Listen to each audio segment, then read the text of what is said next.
வெளியில தெரிஞ்சா எவ்வளவு அசிங்கம், எவ்வளவு கேவலம், எவ்வளவு இழிவு. அந்த இழிவிலிருந்தும் அந்த அசிங்கத்திலிருந்தும் அல்லாஹ் நம்மளை பாதுகாக்கிறான்னா என்ன காரணம்? அல்லாஹ் நம்ம மீது ஏதோ ஒரு கருணை வச்சிருக்கிறான், ஒரு பாசத்தை வச்சிருக்கிறான். இவன் அசிங்கப்பட்டுறக்கூடாது, இவன் கேவலப்பட்டுறக்கூடாது அப்படின்னு நம்மளை நினைக்கிறான். அந்த மாதிரி பாவத்துல யாராச்சும் ஈடுபட்டு இருந்தால் உடனே அதுல இருந்து நம்ம விலகிடணும்.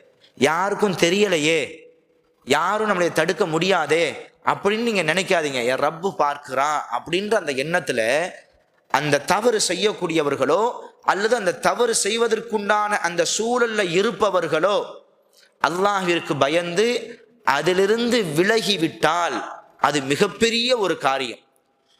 ஒரு மனிதர் 2 விஷயத்துல இருந்து அந்த பாவத்திலிருந்து மீண்டு வர்றது ரொம்ப கஷ்டங்க. அது அவனா திருந்தினா மட்டும்தான் உண்டு. ஒன்று, மற்றவங்களுடைய சொத்தை அபகரிக்கிறான் பாருங்க, திருடி சாப்பிட்றதோ கொள்ளையடிச்சு சாப்பிட்றதோ, தனக்கு சொந்தமில்லாத பொருளை அபகரிச்சு ஒருத்தன் வாழ்றான் பாருங்க, அதுல இருக்கக்கூடிய ஒரு சுகத்தை ஒருத்தன் கண்டுட்டான்னா அவ்வளோ சீக்கிரத்துல விடவே மாட்டான். நோகாம நொங்கு திங்கிறதுன்னு சொல்லுவாங்களே, கஷ்டப்படுறது இல்லை, உழைக்கிறது இல்லை, அடுத்தவனை ஏமாத்துறது மட்டும்தான் வேலை. அப்படின்ற போது ஏமாத்துறது ரொம்ப ஈஸின்னு நினச்சிட்டு இருக்கிறாங்க, ஏமாத்துறத பெரிய டேலண்ட்னு நினச்சி வச்சுட்டு இருக்கிறாங்க. ஏமாத்துறது டேலண்ட் கிடையாது. உண்மையிலேயே அதை சிந்திச்சு பார்த்தா ஏமாத்துறது மிகப்பெரிய நம்பிக்கை மோசடி. நம்ம கிட்ட ஒருத்தன் ஏமாறுறான்னா எப்படி ஏமாறுறான்? நம்ம மேல நம்பிக்கை வச்சு தானே ஏமாறுறான். இவன் நல்லவன், இவன் நம்மளை ஏமாற்ற மாட்டான், பொய் சொல்ல மாட்டான் அப்படின்னு நம்பி தானே நம்ம கிட்ட ஏமாறுறாங்க. நம்ம ஏமாத்துறவன் தெரிஞ்சா நம்ம கிட்ட யாராச்சும் ஏமாறுவாங்களா? நம்ம மேல நம்பிக்கை வச்சிருக்கிறாங்க, அந்த நம்பிக்கை மோசடி செய்யறோம். இவன் என்ன நினைச்சிட்டு இருக்கான்? ஏமாத்துறவன் நான் ரொம்ப அறிவாளி, நான் மக்களை எவ்வளவு நான் அழகா நேக்கு போக்கா நான் ஏமாத்துறேன் பாரு, அவனுக்கெல்லாம் இல்லாத திறமை எனக்கு தான் இருக்குது, ஏமாத்துறத திறமைன்னு நினைச்சிட்டு இருக்கான். அது திறமை கிடையாது.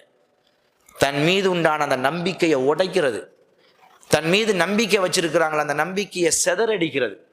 அப்போ அடுத்தவங்களுடைய பொருளை அபகரிச்சு வாழ்றான் பார்த்தீங்களா, அவனும் சரி, அல்லாஹ் ஹராமாக்கிய இந்த ஆண் பெண் உறவுல ஒருத்தன் நீடிச்சிருந்தான்னா, தொடர்புல இருந்தான்னா அதுல இருந்து மீள்றது, இந்த ரெண்டும் ரொம்ப பெரிய கஷ்டம்.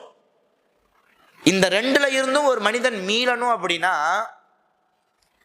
தக்வா இருந்தா மட்டும்தான் முடியும்.